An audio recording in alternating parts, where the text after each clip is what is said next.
लेकिन डर का अपोजिट हिम्मत नहीं होता। इसका असली तोड़ है अवेयरनेस। जैसे ही आप समझते हैं कि डर सिर्फ एक थॉट है, उसकी पावर कम होने लगती है। अगली बार जब डर लगे तो रुकिए और उसे सिर्फ ऑब्जर्व कीजिए। खुद से पूछिए, क्या ये सच में मेरी जान ले लेगा या सिर्फ मेरी ईगो को चोट पहुंचाएगा। याद रखिए, ग्रोथ हमेशा अनकंफर्टेबल होती है। अगर आप कंफर्टेबल हैं, तो आप ग्रो नहीं कर रहे।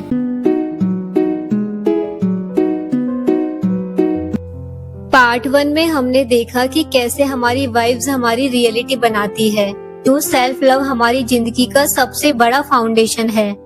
हमने समझा कि जब हम खुद की इज्जत करते हैं, तभी दुनिया हमें सीरियसली लेती है। लेकिन अक्सर एक सवाल हमें परेशान करता है, अगर सेल्फ लव फाउंडेशन है, तो फिर डर, नेगेटिविटी और उन पुराने टॉक्सिक पैटर्न से हमेशा के लिए बाहर कैसे निकला जाए। क्यों ऐसा होता है कि जैसे ही हम ग्रो करने की कोशिश करते हैं, हमारी पुरानी आदतें और पुराने डर हमें वापस पीछे खींचने लगते हैं। आज हम इसी डर की दीवार को तोड़ेंगे और समझेंगे कि बदलाव का असली रास्ता क्या है। हम सब बदलना चाहते हैं, लेकिन हमारा दिमाग फैमिलियर चीजों को सेफ मानता है, चाहे वो तकलीफ दे ही क्यों ना हो। हम रिस्क नहीं लेते क्योंकि हारने का डर है। हम बोलते नहीं क्योंकि रिजेक्शन का डर है। लेकिन डर का अपोजिट हिम्मत नहीं होता। इसका असली तोड़ है अवेयरनेस। जैसे ही आप समझते हैं कि डर सिर्फ एक थॉट है, उसकी पावर कम होने लगती है। अगली बार जब डर लगे तो रुकिए और उसे सिर्फ ऑब्जर्व कीजिए। खुद से पूछिए, क्या ये सच में मेरी जान ले लेगा या सिर्फ मेरी ईगो को चोट पहुंचाएगा। याद रखिए, ग्रोथ हमेशा अनकंफर्टेबल होती है।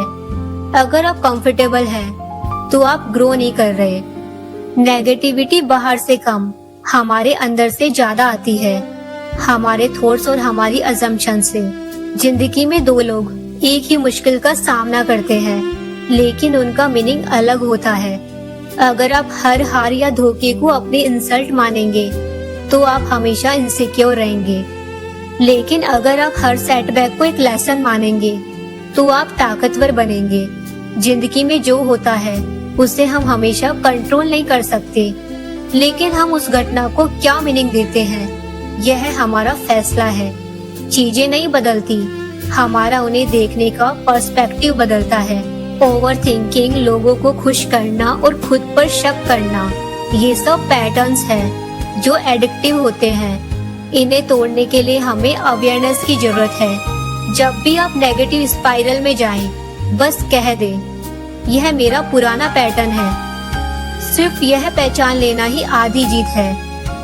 अपने थॉट्स को ब्लाइंडली मत मानिए। अगर दिमाग कहे तू नहीं कर पाएगा, तो पूछिए क्यों। इसका प्रूफ क्या है? आपका दिमाग हमेशा सही नहीं होता, वह बस ट्रेंड होता है।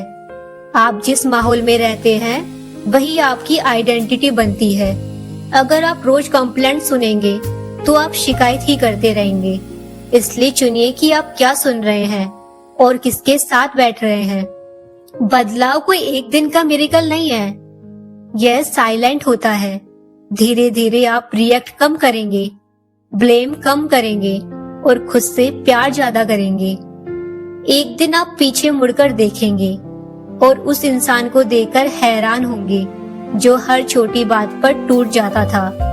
गुड वाइब्स कोई नकली स्माइल नहीं है, यह इमोशनल मैच्योरिटी है। आप सैड या कंफ्यूज हो सकते हैं, लेकिन वहां रुके रहना आपकी चॉइस है। अगली वीडियो में हम बात करेंगे आइडेंटिटी अपग्रेड और उन माइक्रो एक्शंस की जो आपको एक क्रिएटर बनाएंगे। तब तक के लिए सिर्फ गुड वाइब्स महसूस मत कीजिए, गुड वाइब्स बनिए।